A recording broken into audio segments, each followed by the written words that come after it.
I call our Hartsville-Charleston County Water Sewer Utility Board meeting to order.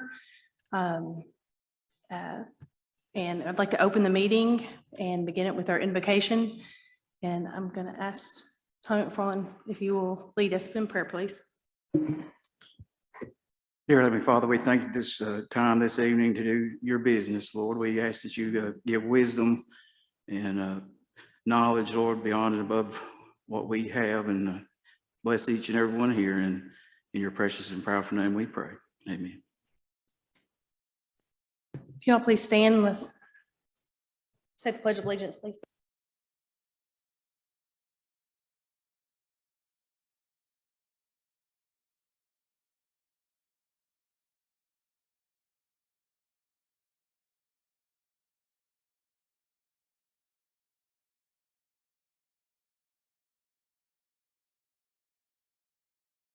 And Miss Mary, if you'll do roll call, please.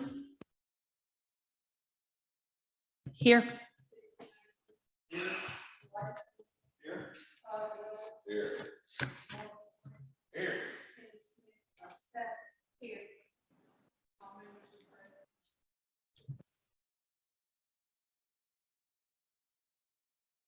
We confirm we have a quorum. We have our minutes that were sent in our pack on the 19th. It wasn't a long meeting. They were pretty short. If you need a moment to read on them, or if you've already read them, I'll take a motion for approval or any changes that might need to be addressed.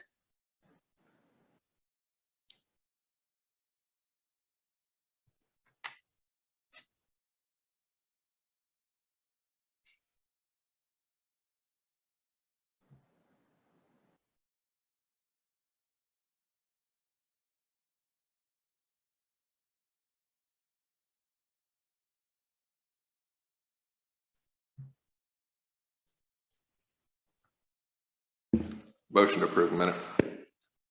The motion on the floor. All right. And a second.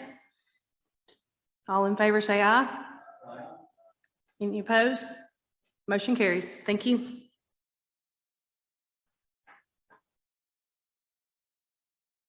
Approval for our February 2022 financial reports. They are pretty big like they usually are. I hope you had a chance to review them prior to the meeting. Anybody have any questions or anything in regards to the finances?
All right. Have any movement on our finances for February 2022?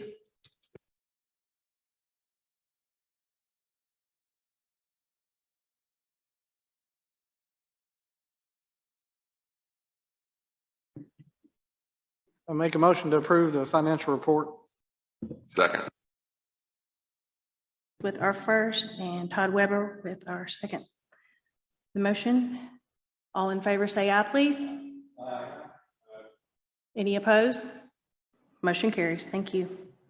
Next order of business we have on our agenda is the water loss report from Mr. Tommy, if you'll fill us in on that, please. Yeah, we're about pretty close to the same percentage last year this time. We've been kind of been going out and trying to isolate and find leaks. We spent a night out one night looking and found a few and trying to locate where they exactly are. But we're going to continue that practice to keep doing that till we can get them, some of them fixed, that we just keep tracking them down, see what's out there.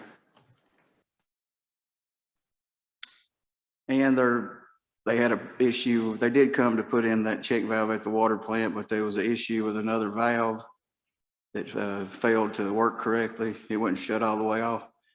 And they're coming tomorrow they got to put that valve and the check valve in. They'll have to shut the whole plant down and drain everything down. But they're coming to try to do all that tomorrow. I shouldn't be more than half a day.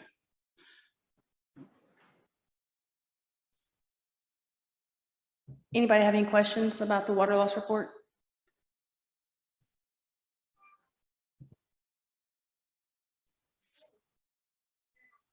For Evan White, you're the next one. Order of business. Evan White is he is with White Mid-Tennessee Engineering. Just so you know, he's the consulting firm who we utilize. SRF, we've sent the plans and specs back to them. We're awaiting the review for the second submittal. It's been so long since we submitted them the first time, everybody's changed names. So basically the forms we had to change was basically name changes of people that's in charge down there. So we done what they wanted.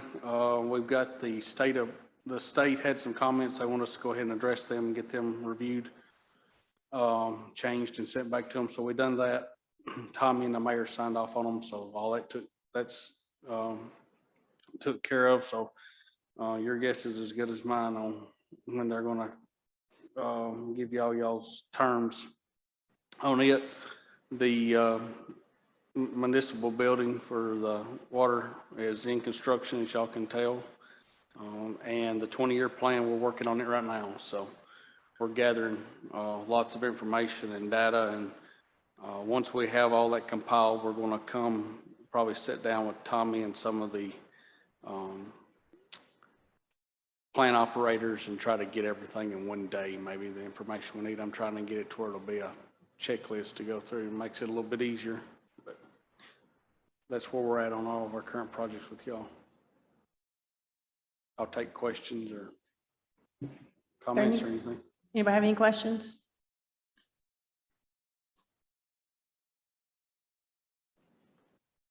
So if you'll just give us a mini on the 20-year. I know it's huge and broad, but if you'll just give us like a couple scopes. We do have people in the audience, and then I'd like for them to kind of know what we're looking into for the long haul. So we're looking at the water and sewer both for the 20-year future plan. So we're looking at places within Trousdale County / Hartsville that could possibly expand or have needs, kind of like land use and things like that you have to look at. We're looking at the amount of demand that could be brought in by something at the PowerCom site, the industrial sites, or your neighboring utilities. That gets brought in there. We're also doing a study on the rates that y'all currently have and possible ways that you could come up with fees on that end of it, or if you're still right in line with what you need to be with what you're charging. We're working on that.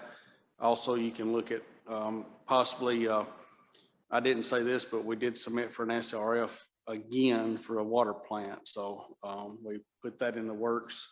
So there's going to have to be things brought in on this 20-year plan on how to pay for these projects in the next 20 years. So that also is forecasted in there.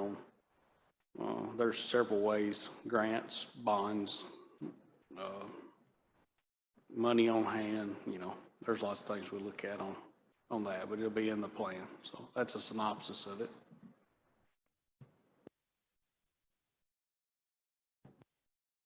Anybody else have any more questions for Mr. White?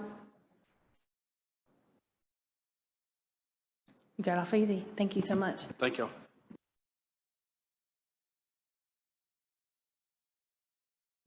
Our next order of business is our general manager's report. We're going to start off with a discussion on modifications to the developer agreement that we have. That was included in your packet that went out on the 19th. It's pretty extensive. So, Mr. Tommy, if you'll take it away. Yeah, I had a conversation with Mr. Mike Wall with Brandon Sitter Jennings, I think I said it right, our attorney that we hired. We just looked this over a little bit. He recommended adding 2 lines to this document's legal wording that kind of had some protection to the utility where a person can't sell off this, they can't give this contract over to somebody else without our approval. But I guess can't sell it off. They can't do anything without us saying it's okay. In other words, they can't transfer it without our approval. Yeah.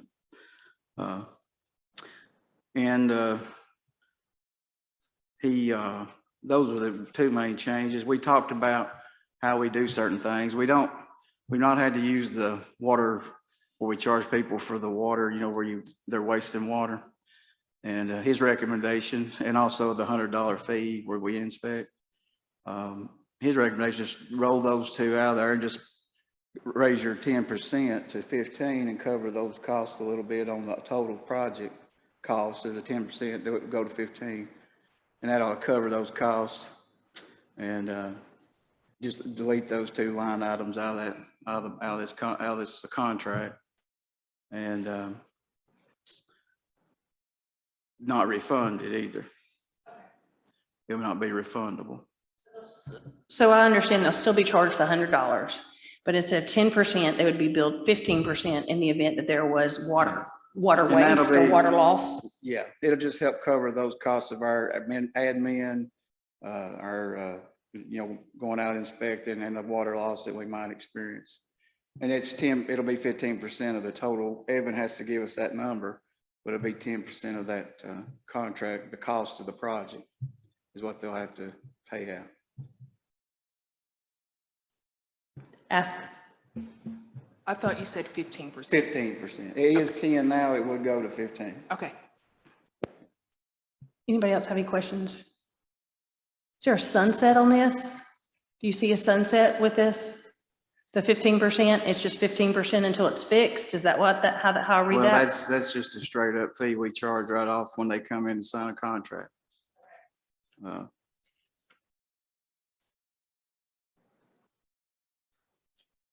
I believe that was the majority of everything. He asked about the water serviceability, sewer serviceability fee. It's like an impact fee.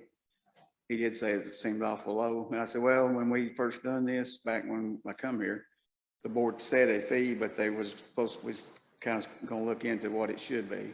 But with what we're doing with Evan, we'll be able to probably do that. The 20-year plan. But we set it at some fee, which is $125 a lot for water and sewer. That's the only thing he mentioned about it, why it was slow. I think a lot of places are a little bit more than that. Yeah. That's something to probably look at when we look at our rates and stuff to fix this, see what that would be. I believe that is the bulk of it. Now there's, we do require in this contract that people pay their tap fees up front. And I know it's probably been a lot of headache for some, but it just keeps everything in-house, our bookkeeping straight. We've had a lot of problems in the past where somebody brought in, they bought 10 taps at an auction, brought them in. Don Scott said he never heard of that in his whole career. So, but that's why we do it this way. But Mr. Michael Walls, the attorney, he said he's only got one. They only have one client that does not do that, and they let them pay after the fact. They let the homeowner come in and pay later. But I think they still make them install them to completion. As far as installing everything, the meters get set, but they wait and let the homeowner come in and pay that at the end when they buy the home. I mean, the builder's going to pass it on to the end user at the end anyway. But that's just something I thought I'd bring it up because I know it's been a hard spot with some folks. I mean, it's not written in stone, you have to keep it that way, but it's the way it is. So, you know, we're facing about close to 200 services. What, if these developments all go, you know?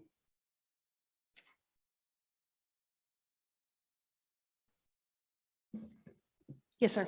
So currently, we're requiring the developer to buy all the taps. Is that correct? Okay.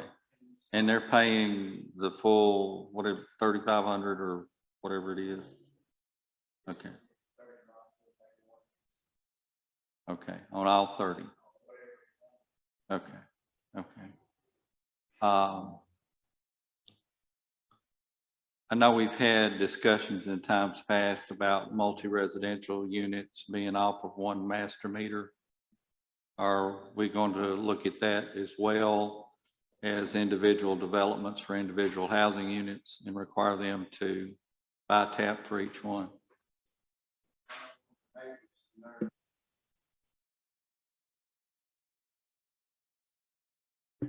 They had an initial charge, but then like what we do a fee every 12 units.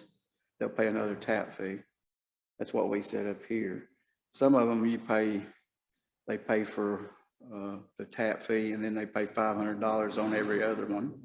That's our neighbor, one of our neighbors does that, but that's definitely something we can work into our studies here where we're doing, figuring out all this. Well, I thought that was something that we had said we were going to try to get information as to what the norm was that way, and possibly adjust it, because I know it's caused us great consternation when they have a leak and you've got to shut down The 15 housing units. Yeah.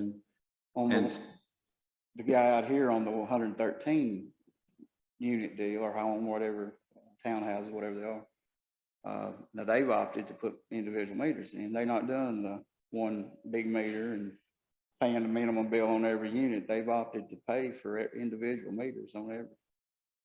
And they got to give us right of ways and all that. And they're building it to completion. That'll definitely go under the development. Well, if they're doing a true townhome where they're going to sell them and have individual ownership, I don't see how they could not do that. But I'm speaking not so much the townhomes, that I would think would be a given, but it seems unfair to individual property owners to require them to do this, and developers in, say, a subdivision of 20, even 10, whatever, and then let somebody that wants to put up apartment buildings hook them all off of 1 meter. Certainly Tri-County's not going to let them do that. I don't know why we would want to let them do that either. Well, that could. And I do know the problems that it's caused us with individuals and leaks and high bills and all this kind of thing. So it would technically, actuality, help them more than hurt them, other than they got to get a little deeper in their pocket when they're developing it or building it. I just wondered if this was going to be a part of this on this developmental agreement. I would like to have that decided so we know whether it's part of it or not. I mean, I think it should be all rolled into one if we possibly can, if we need to. That was where I was going with it. Just so I'm clear, what you're saying is it's possible now if somebody decides to put up an apartment building with 100 apartments, they could buy 1 meter and run the entire apartment building off of that. Yes, I don't know about 100 units, but Pulling a number. yeah, several of the ones that we've had recently, the ones up on Halltown, they're all off 1 meter. Several others in the community they have a 2-inch master meter, and they run water. They furnish water to each one of their units. That's part of their rental agreement. But in case of a leak, though, they would have to shut everybody down. That's part of the point for not. I would be in favor of a meter for each one. I really think that's the norm. my understanding of the normal in developments of that nature in other jurisdictions. And it seems like it would solve a lot of problems for the tenant, for us, and for that contractor, developer, except it's going to mean they have to fork out more money. I'm with you 100%. And I just, I certainly understand why they don't want to do it initially, particularly a lot of them will develop it, they'll build it, and then they'll sell it to somebody else and let it be their problem. But I'm just saying, since we're looking at this developmental plan that we have, I think we need to decide that and make that a part of it so that it could be used for all development, is all residential development at any rate. Just, I mean, that's just my thought. Y'all certainly do whatever you want to do, but. That solution is better for all people. Usually even for the person managing a property, it's a lot easier for them to manage the property when they got individual meters on every unit. Because when you got 40 people in a unit and you got a leak and you don't know where it's at, if you don't, plumb your system well enough to monitor it, you don't know you're going to be looking. And if a person has a commode running, a lot of times they neglect to tell the owner that's what's going on in my apartment. And he don't know it. And he's got water running up on his meter. A lot of the people that done like on Hayes Street, that little 6 apartment deal, that man opted to put individual meters in and not do the one. He put all individuals in, and he think he just did the one sewer, but he did buy individual water meters. He chose to do that, and we just charged him the normal fee. But that can be set up that way is fine if that's what y'all wish to do. It can go into effect whenever y'all want it to. Are those multi-unit type places eligible for the serve line protection? Yeah, it's commercial rated. They have to call and get their rate. It's not just the known rate. They have to call them and make sure what that rate's going to be. I think they have to give them the number of apartments. They have to get all this information to quote them a rate.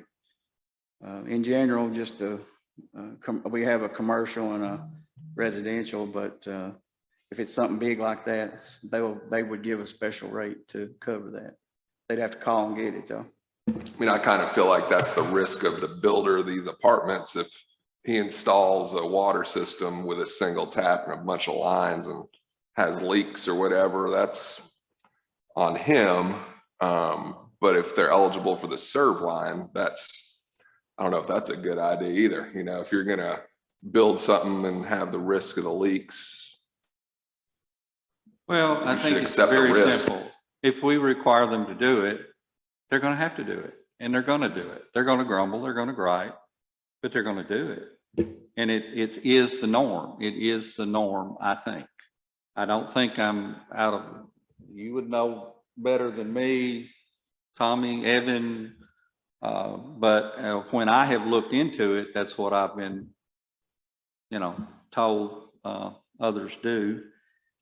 So I don't think it's anything weird. I think it's something we should have been doing all along, and it would have caused us a lot less problems. If that is going to stand in the way of them building it, then they shouldn't be building it to begin with, if they're that strapped for cash. I know building costs have escalated, and I want to encourage it as much as possible, but I mean, it gets back to a question of fairness with me. You're not going to let me put 4 houses out there and do 1 master meter and serve all 4 houses. Okay, so why are we letting somebody do that with a quadplex? Can you not do that? Is there any reason somebody couldn't set up an agreement? I mean, it'd be a condo HOA kind of thing for single tenant structures on multi-single tenant structures on a single tap. Is there some reason somebody couldn't do that? The way it's set up now, you allow it in that respect. But on a homeowner, individual homeowners, the state does not like to have more than 1 person on a meter for health issues. It's a health issue. Because it's probably would be a health issue with these places too, which it comes down to it. But it just depends on the utility and what they allow. Y'all have the right to set how it functions your way you wish. It's, other people do different things. It's just, I guess some of the things that, Oops, sorry. Go ahead, push it. you know, political stuff, but just decide a lot of that because it's very political for some places. I think that's pretty much the way it is in some of our neighboring areas. It's just I think at the end of the day, what Dwight's talking about is the best way to do it. It's cleaner and it's easier to maintain and manage for the person who's building these facilities. I know one of the gentlemen, he won't do nothing anymore, but what he's done, he'll always put in the multiple meters away because he likes that kind of thing to manage his property. He's wanting to do another one. He said, I want my 3 or 4 meters in a bank, and like we did the last time. You can get one box and put all like a 12 bank of meters or whatever you want to put in it, and they can feed off to these homes in one box. You can get up to any number of meters just about in a box.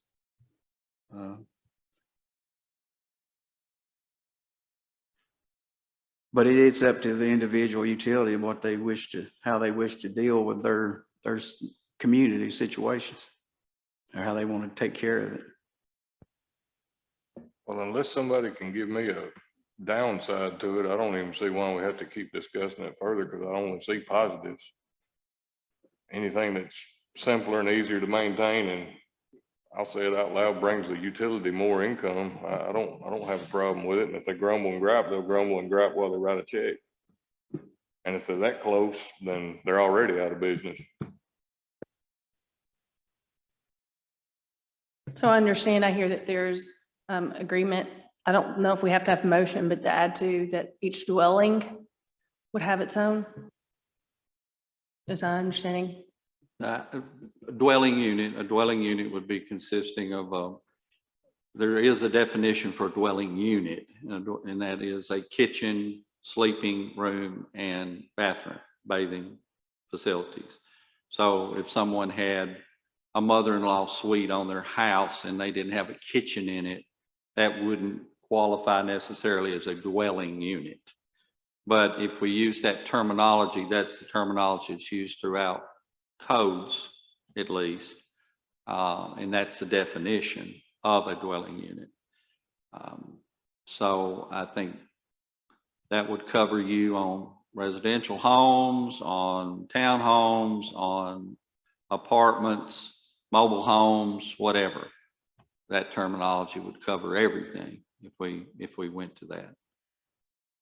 But if we need to look into it and see if there's something done, or if there's some places do discounts if they're doing 10 at a time or 100 at a time or whatever, to make it a little bit more fair, we could do that. But I just like, my main impetus, my main thing is, you are not going to run 2 dwelling units off of a gas meter.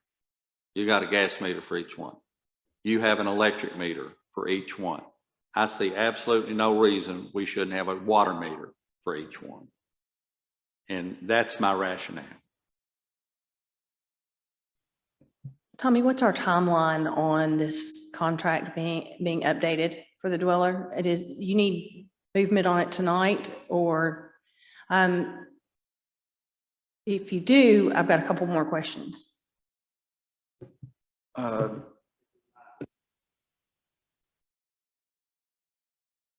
So based on your experience, Mr. Jewell, what would be the next platform that would not be a dwelling unit?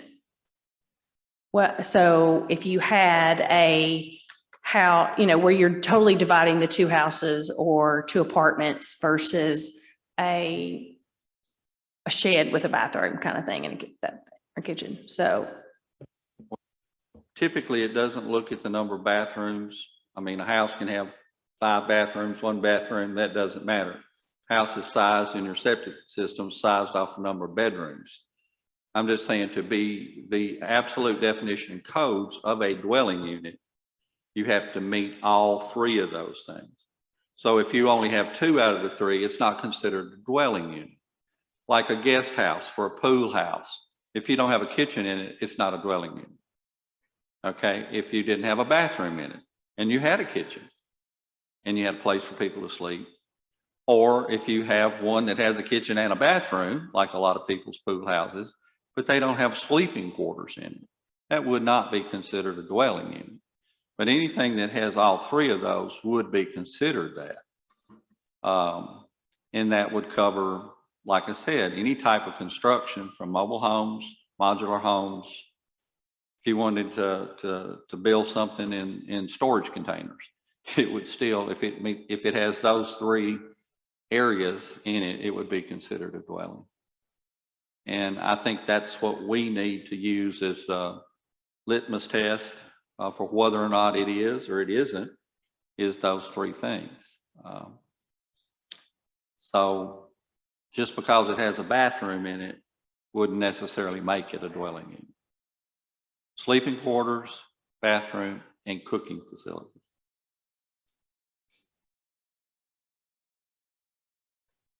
So what direct problems do you see day to day, Tommy? Do you get calls to an apartment building with a single tap and multi-unit?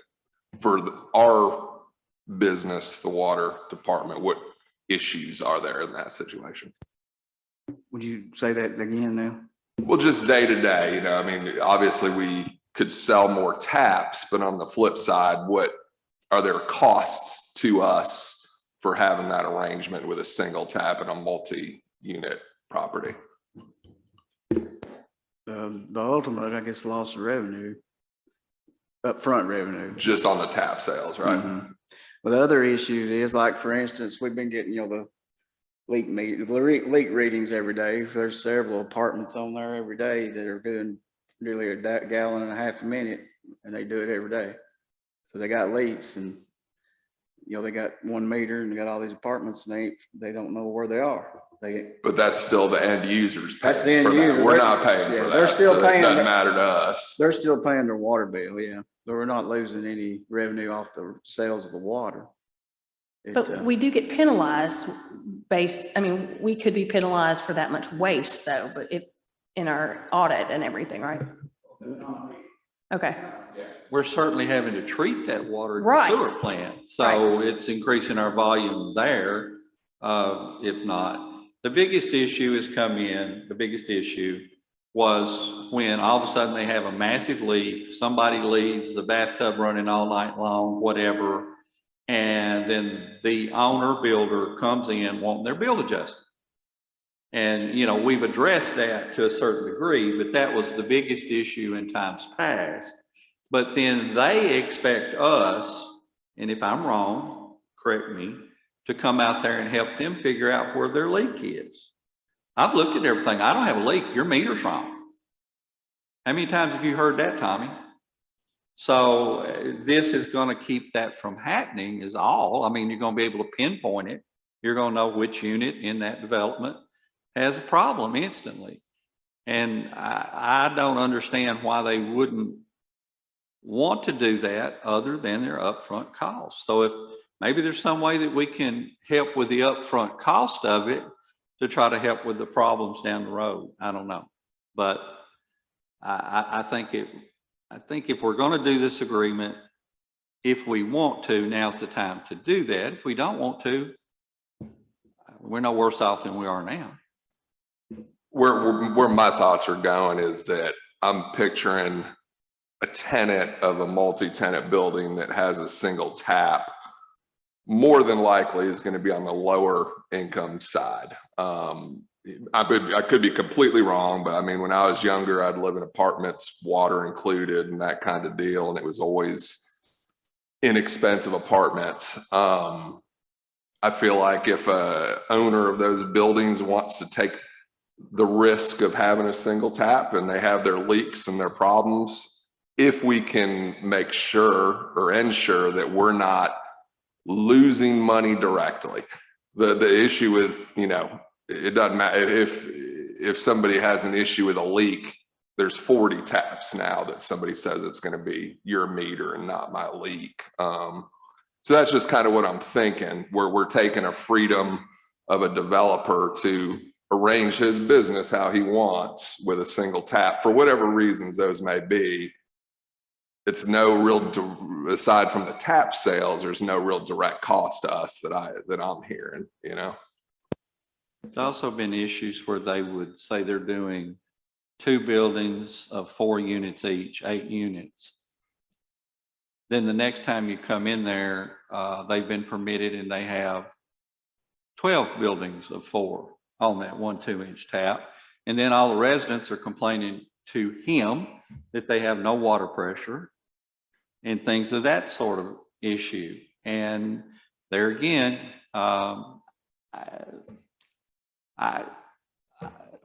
I've been there when he's had to deal with it. I've had them come to me when they were having these issues, and this will solve it. Maybe it's too costly a solution to solve it, but I just thought now if we wanted to do it was the time when we're looking at this, changing this agreement. But Well, I don't know if you look at it like, if a person is renting at a place, they're paying the water bill, it ain't in their bill anymore. That guy's charging on that water bill, they're paying it directly. When they leave there, he's not got no risk of them leaving him a debt, because he can't be left a debt, it can't be billed to him. It's in their name. That's the extra protection he's getting. It's a good managing tool for the owner. They're not out any money on a leak because it's getting billed directly to that person. Now, they may be responsible for the property if it's something they're renting, but they're not responsible for the bill. And I think a lot of people we've seen, they make some concession with their renter to give them the insurance money back if they'll put it on their bill, you know, if it's their property. We've seen them do that. And people keep the insurance. If they have a leak, it protects it, you know. But that's the positive of it for the owner is he's not liable. He's not liable for the water bill. He's not liable for the leaking. If the person doesn't call him in time to get the leak fixed, and that might be the problem. We do run into that sometimes. They'll come in and the owner won't come fix it. That happens. That does happen. I mean, I'm just hearing these are a bunch of problems for a private business arranging their business how they want to, you know. I mean, I do see that if we're getting, the average renter is going to call you, not the person that built the place, but still, I mean, I don't know, that's just thinking out loud about it. And again, what Mr. Jewell was referring to a minute ago, when we had it happen to, you know, we have it where people, they bought, like one instance, they might have bought 2 meters for so many apartments. But then when they come in there, they'll add another set, and they want to run them off them 2 meters. And that's one of the reasons the board back when it was done, they set this rule up where if you go more than 12, every 12, you're paying a tap fee. And that may not mean you have to actually install the meter, but you're going to pay the tap fee to cover that extra cost. Because eventually it may have to be fixed. That's the problem. We've had that happen here. That's one of the reasons that was instituted, to try to kind of slow that down, and people just building without, because we don't always know. We went around and counted all these one time, and we didn't realize that was going on. And then that becomes a problem for us, because you got people saying, I ain't got no water pressure, and like he was saying, that's some of the issues we've run into. Up till now, it's always been a decision like this guy out here. If he wanted to do the other way, I'm sure we would have allowed it, because it's in our rules to allow. But he didn't opt to do this one facility out here. He didn't opt for that. He opted for individual meters. And we've been pretty lenient about our developer agreement. If they want to do it in phases, they can do it in phases. We don't make them, they don't have to run in there and do all 113 of them. They can do some of them, you know, and just start building on them as they go. And just have to do each individual, every contract every time they come back to do more. I would, if y'all don't want to do anything, if y'all want to add those two line items that put those extra protections in there, I don't think it would be hard to go ahead and change that from 10 to 15% and get rid of those other two charges. That would be something, if y'all wouldn't mind doing. And then we can work on this, the more conversations on this other if y'all want to. It's whatever y'all's will is.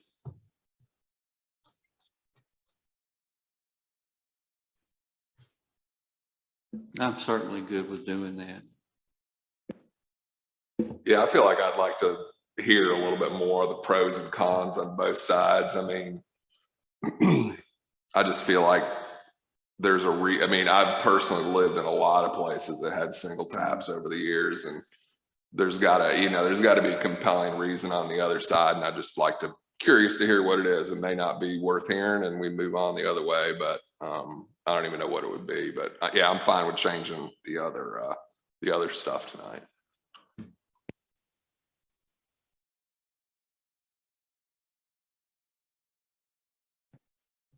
So there's also the 125 fee that's on there that it doesn't appear to have changed for the serviceability fee. Well, that's, all right. That might be something we look at when we start looking at our, what Evan's studies coming out with, how we're gonna do some of those things. I just run some numbers just for y'all's information. Just if you funded the $18 million water plant, just with no grant money, no help, just a loan, that's almost a 38% increase to the customer. Now, hopefully we'll get some help with those things, but debt forgiveness, if we go through SRF, I don't know what it will be. We don't know till we get the terms or get started. We did file for that 219 money, which is a 25 match. If that comes through, that'll be very helpful. I don't know how that's going to go. You know, they did submit that to Representative Rose submitted that, is going to submit that. How many do you have in development right now, applications for? Well, the ones I know of is the 113. There's 48 out here on 25 near Blankenship. I don't know the number of them over here off of Court Drive or Circle Court. Is that the name of it? Crestview, I'm sorry. 21. Harper's is 21. So that's whatever that number is. I've tried to order 200 meters just so I have enough to fill these up. But that's, yeah.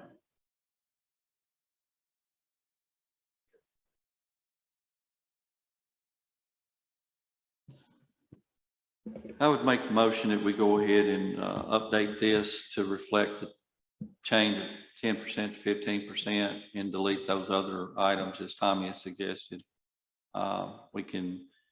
Anything we do, we can rescind. Anything we do, we can add to later if need to. So let's go ahead and move forward with this. And we need to do other things later.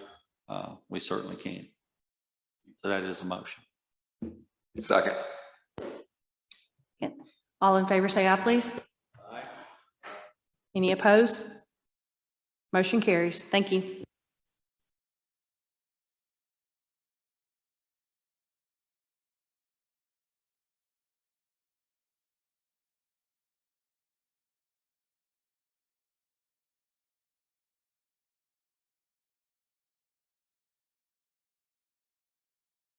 Business that is, well, actually, is there anything else, Tommy, that you wanted to discuss with us for your manager's report that's not on the agenda? No, The budget? I want to get to the budget. Okay. Thank you, sir. now I just wanted to ask what we're looking at this study I handed out to you. I don't exactly know where that's exactly going to end up, but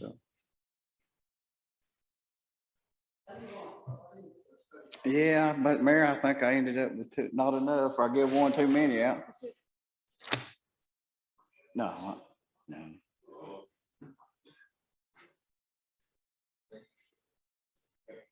So this is the wage study Yeah, that we're talking about right now?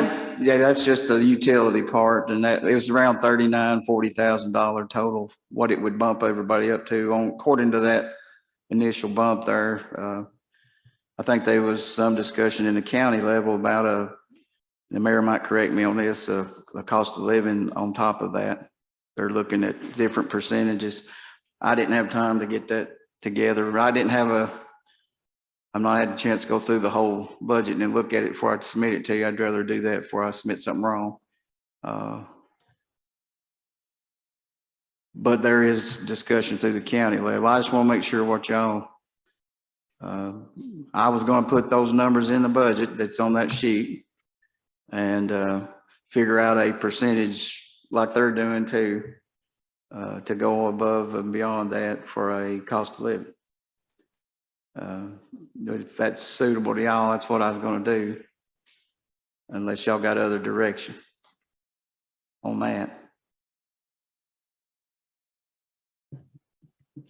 Feel free to ask any questions if anybody has any.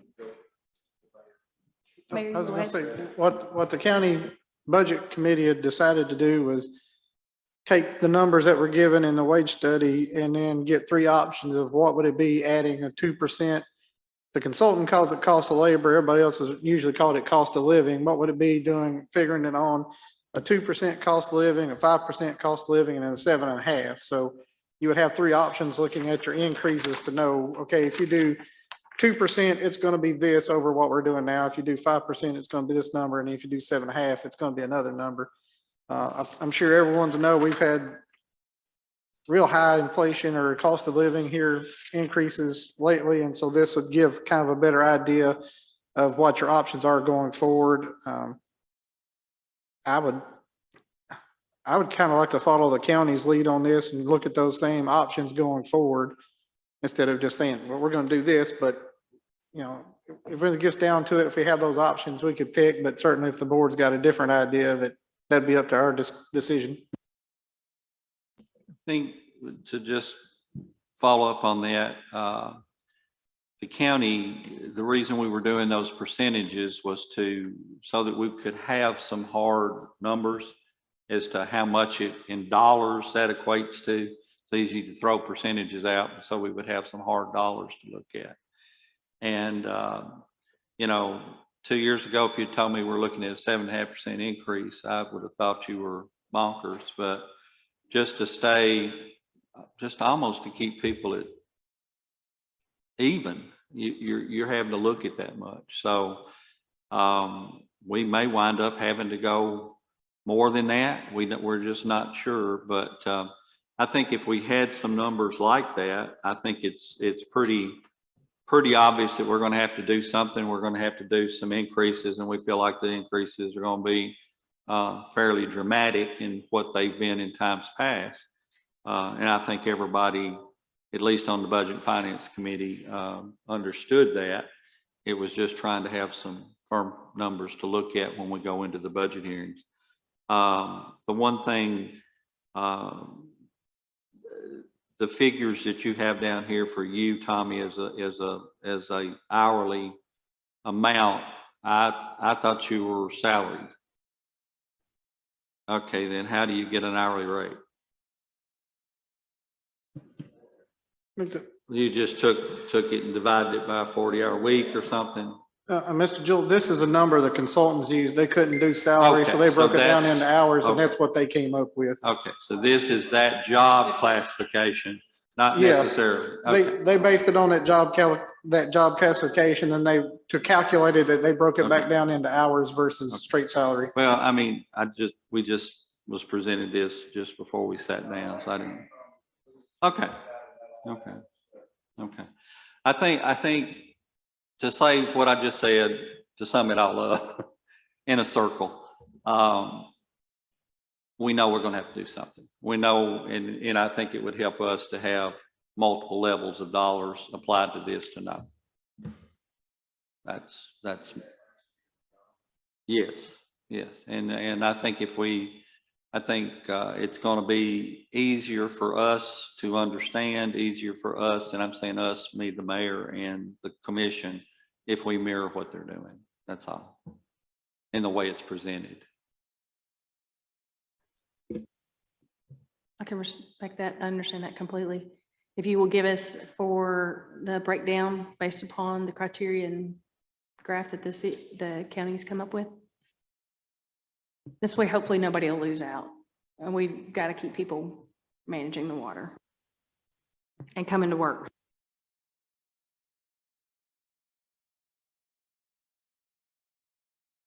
This at least gives us all a breakdown of what we're looking at in current numbers as well. You can already see what the proposed immediate adjustment was made based on where they are and based on, from what I understand, the study, if I understand the section. Is that correct, Tommy? From the first section to the second section to the third section, that's based on what the study came up with? Right. Excuse me, this is the initial bump in pay plus a step, I believe, is, if the mayor might correct me if I'm wrong about that. Is that right, Mayor? Yeah, they gave an option. They said you could do, at that time, what was a proposed immediate adjustment, which was something you did right then at that time. And they told you that increase would be, they broke it down per hour, then gave you a total, which was the 20,771. If you went and did that immediate increase, that would be the total at that time. And then once you went in your next budget year, that's when you do the general increase step, which would be another bump up. Then it gave you the total for that step, which was 18,400. And then it gave you the combined. So 13,171 would be your combined increase overall. So that gave you a 2-option increase.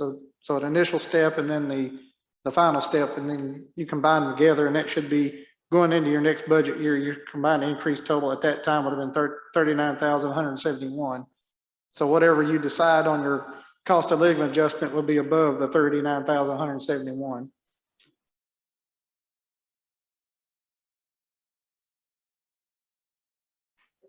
It still doesn't match what the formula that the county is doing, so we'll need to get that formula. Am I understanding that correctly? These figures, this would match what the county's, we're going to implement the steps, the different classifications and all of that. I think we haven't voted on it for sure. That will be this Monday night, but I'm reasonably sure that is going to pass. And then the question remains the cost of labor, how much it's going to be for the next year. And that's where those figures, preparing the budget for next year's, where those things will come in. But I would hope that we would, since we are a department of the county, try to mirror what the county is doing for all the other employees of the county. And that's what we're trying to do with that. That's what we tried to do with the bonus and things of that nature. So this, as it's presented, is exactly what the county has right now that was proposed to it in the compensation study. It's just that what the mayor's office is going to provide is, and I give you an example, there's a line on here that the general increase number would have been $14.49. So we're going to take that number and then say, okay, if you did a 2% COLA, which is going to be roughly 29 cents, then that number with that adjustment would be $14.78. If you did it at 5%, which is 72 cents, it'll be $15.21. And if you did it at 7.5%, which is $1.09, then it'll be $15.58. So you'll have those numbers per position to see, plus the totaled up at the bottom. If you did these different levels of adjustment, what your overall increase would be.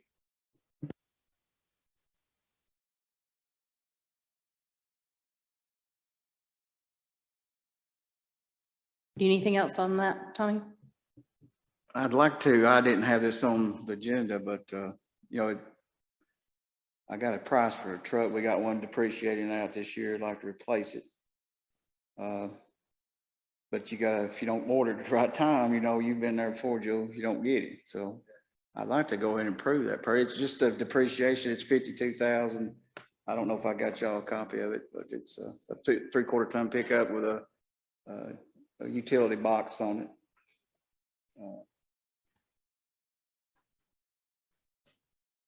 It'd probably be adding about 10,000 to the depreciation, but whatever comes off the truck when it depreciates out will be minus that. So you're really not, you're still got depreciation there to cover most of that cost from the old truck.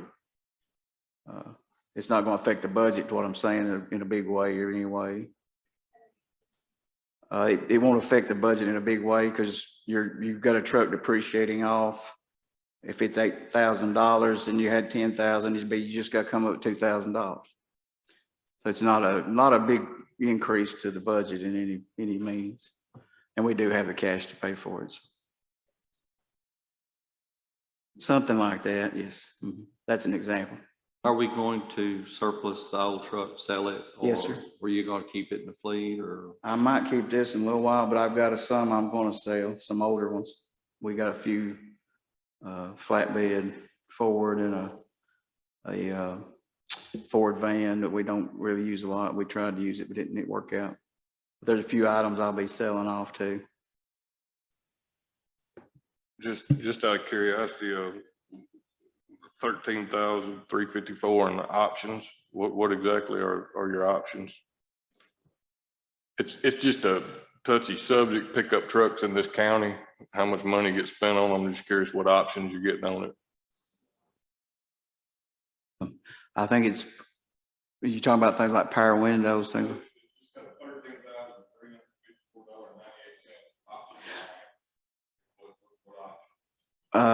I'm not really sure all of that. I got a list of them, but I don't know if I can quote them.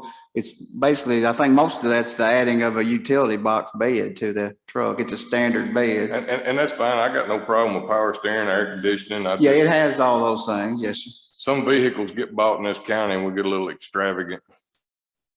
There's a couple of them running around here that,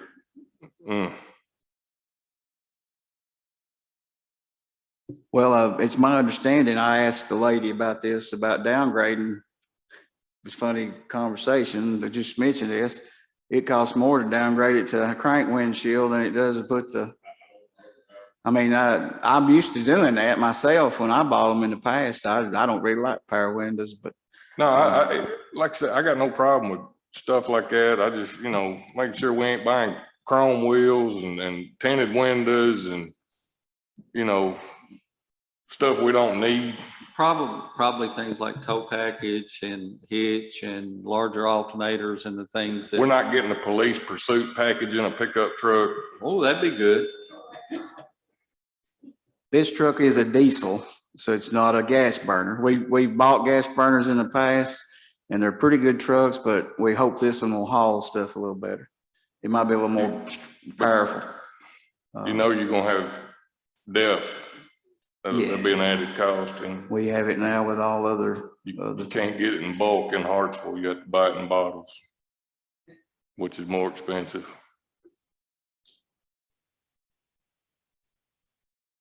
Well, if y'all have a problem, I got a price for a gas truck. It's a little cheaper, but. I got no problem with the diesel. It's Yeah. just some people forget, that's a cost now, and we pay like $3 or $4 a gallon at the pump at truck stops. But if you go in O'Reilly's to buy a gallon and a half jug of it, it's $20. I mean, it's just something to think about. So you're requesting for us to make motion on a diesel to Chevrolet pickup truck for the water department to be utilized in place of one that has been depreciated out, that will be held for a little bit and possibly go to surplus at a later date. This unit does appear to have its truck bed. It is intact. It's 4x4. It's a diesel. But you're not going to come back to us and ask for another work bed or anything like that. This is turnkey ready. Yeah, it'll be the full truck. I know the picture doesn't show the bed, but they're added on later. They have to go on after they get ordered. But it is in the price. The only other thing I can think I added to this one that's not on the current trucks is a pipe rack.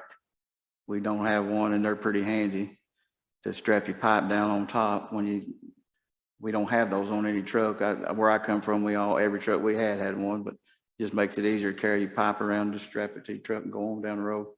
But that's the only extra to this truck that I would add above anything we've had before is a pipe rack.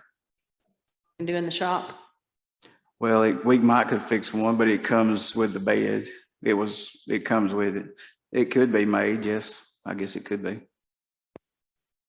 This truck comes with the pipe rack with this price. Okay.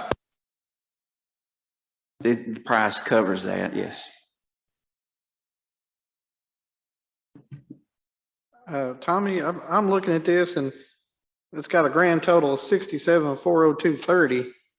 But I'm looking at the state contract and it's the same. It's the CK 20903, that should be the, if you want to call it an item number or truck number. Looking on the state contract, it's got 29,831.60. I know this is something in the past, whenever we've had some departments get a price on one, unless you specifically ask them for the state contract, they'll give you whatever their normal price is. So we need to make sure when we go out and get this, that it is on the state contract price and not what they were trying to get out of us.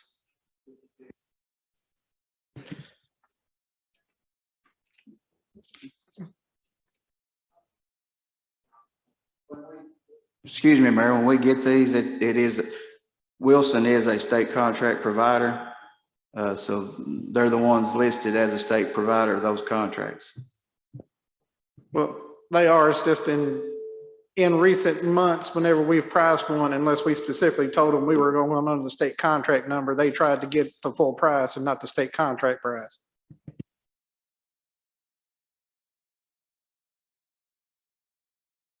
Well, I'll check that out and make sure if it's wrong, I'll bring it back to you if it ain't right.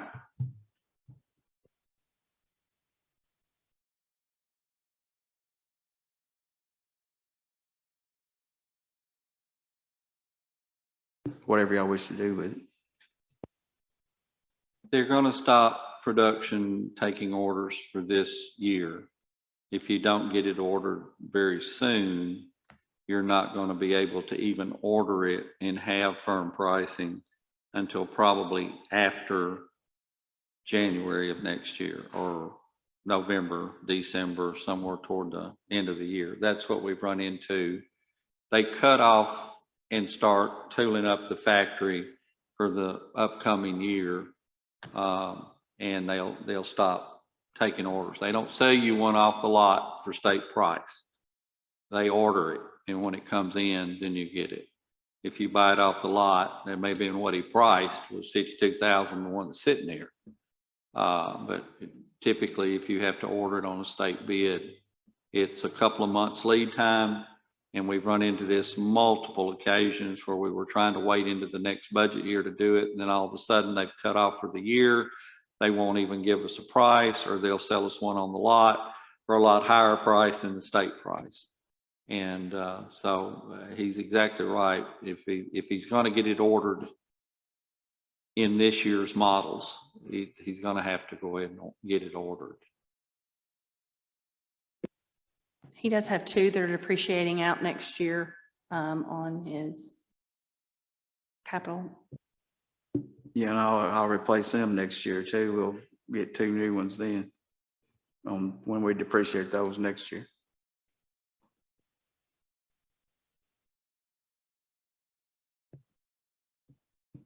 Tommy, did they happen to give you a delivery date or something? You can pick these up. I know we looked at a vehicle. I can't remember which department it was not too long ago, and we could get one. Ford would have one in a few weeks, whereas Chevy, they couldn't give us a firm delivery date. Have they been able to give you a delivery date? And no, I didn't get no delivery date for this one. I know the last truck we bought, that 5500, which is a little bit different truck, it was almost a year before it got here.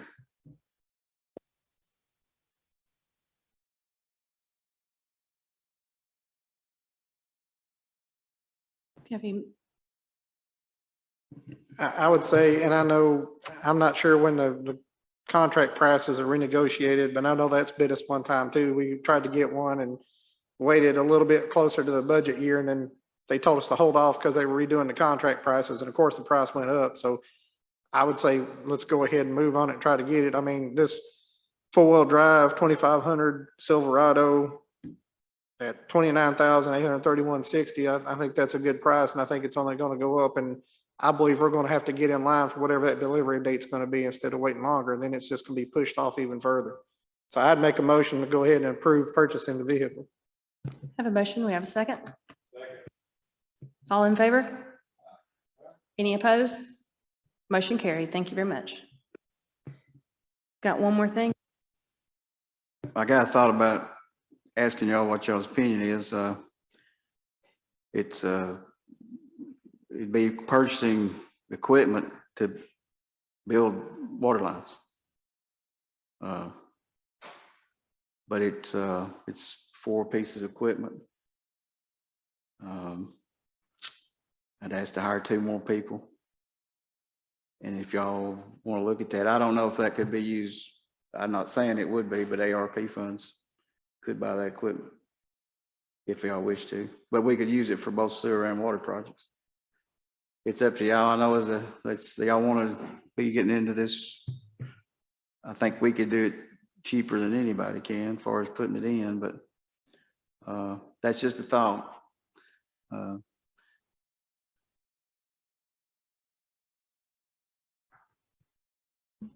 I will jump out here and say, bring us what your suggestions are, what you want, what you think you're capable of doing, and what it's going to cost, and we'll look at it. I just want to make sure y'all would want to entertain it to look at it. That's all. Yeah, we'll look at it. I'd also say I'd want to see that 20-year plan and kind of see what we're doing in the future before we buy equipment to start getting in the water line install business. Yeah. I'd just like to see some numbers on what we're paying right now. Cause I'm just like these 4 pieces of equipment, you're talking about $750,000. I know you're paying somebody else to do it right now. I'd like to see what we're paying them, say, per foot or per mile or whatever. Yeah. That's kind of, so I can wrap my brain around it. Okay. I have an initial concern about the eligibility for this because the use of that has to still meet. I'm looking at the grant manual right now for the non-competitive grant, which is what we're getting. It still has to align with eligibility under Clean Water State Revolving Fund or the Drinking Water State Revolving Fund. So I have an initial question of whether or not this equipment could pay for it. And I know, having been in probably 6 different places where the comptroller has spoken, he is laser focused on replace lines in the ground. That has been something he has heavily hit. So this does have to go through the state, and his office is going to be looking at it. So I would strongly suggest, if we're going to do this, we maybe look at the funds we already have and try to save the ARP funds for lines in the ground. Because like I said, that's the way I've read the final rule and what the TDEC's doing. It's mainly written to replace those kind of infrastructure.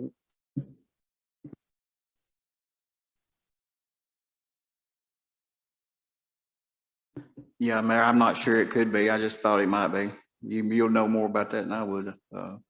It's just a thought. But I wanted to see if that's something y'all wanted to proceed with or look at. When we use Mr. Kemp, to do that work, and other than I wouldn't buy a trencher because it's just too expensive and too maintenance driven. It's an awful machine to take care of. But the machines I would ask you to buy would be able to be a little bit bigger than what we have. And we're asked to think about buying, not saying do it. I'm just asking you if y'all want to look at it. I'll pull it together. Let y'all look at it. I think it's unanimous. Go ahead and pull it together and gather it for us. You've got 200 meters you've just ordered. There's a lot more coming, and we've got a lot of stuff to do. But meantime, we've just signed with Kemp's, or that's just gone through, so we're covered. In the event that we show they're not calling, or they show that they're not calling, we'll see about expediting. That's all I had. Anybody have anything for Tommy? Just for next month, Tommy, if you could kind of survey the surrounding utility districts and see what their policies are on multi-tenant buildings and what is everybody else doing, so we can make a good educated, and anybody else that has any bearing on that conversation that needs to be talked to, let us know what all that looks like. I'll forward this to you when I get to sometime tomorrow, but Mr. Scholes responded to me about the question. He was going to look at our rates, and he sent a little, I didn't get time to read it, but I'll forward that to y'all to look at it.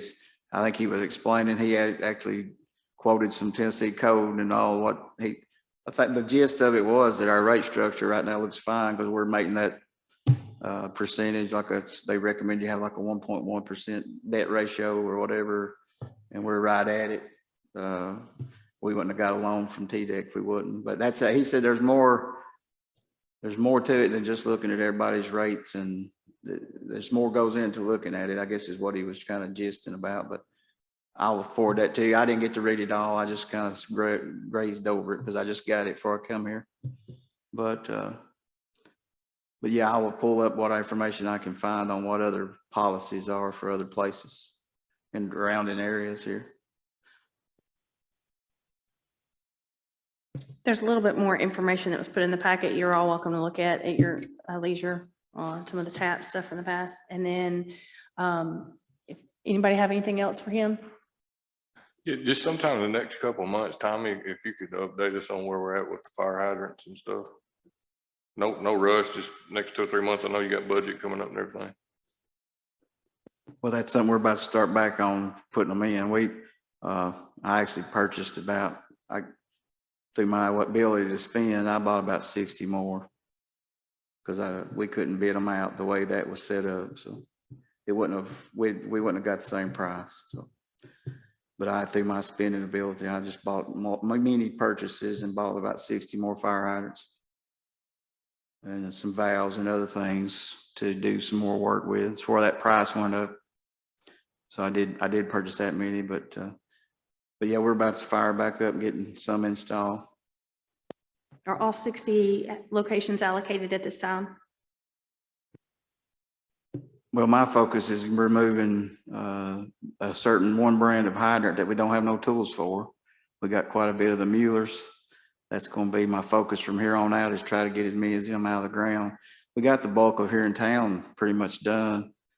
But that would be, I'll try to focus on getting all those Muellers out, because we just don't have no tools at all to fix them. And they have multiple tools you have to fix them. So, yeah. And the hydrant we put in now is, it only had one kit fits every year. So it's, no matter what your model is, that one hydrant, same parts. So the one we're putting in is a little bit more maintenance, less maintenance intensive moving forward. But yeah, I will update y'all on that. And I don't know that I reported this to y'all, but we did do all the fire flow testing last year. It was done. We've done it every year since we were told we were mandated to. So, and we'll start that soon too. So.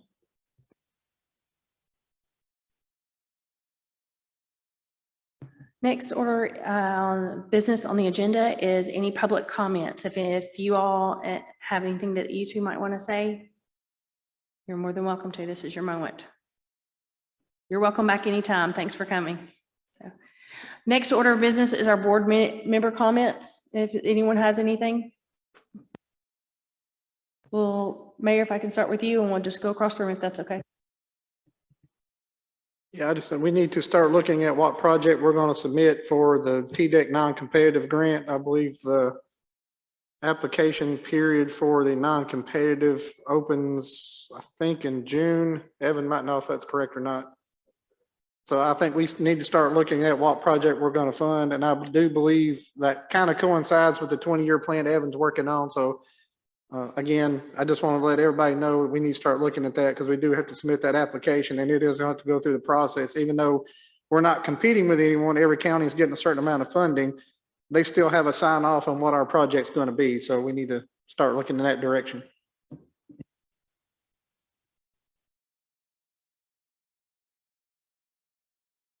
course.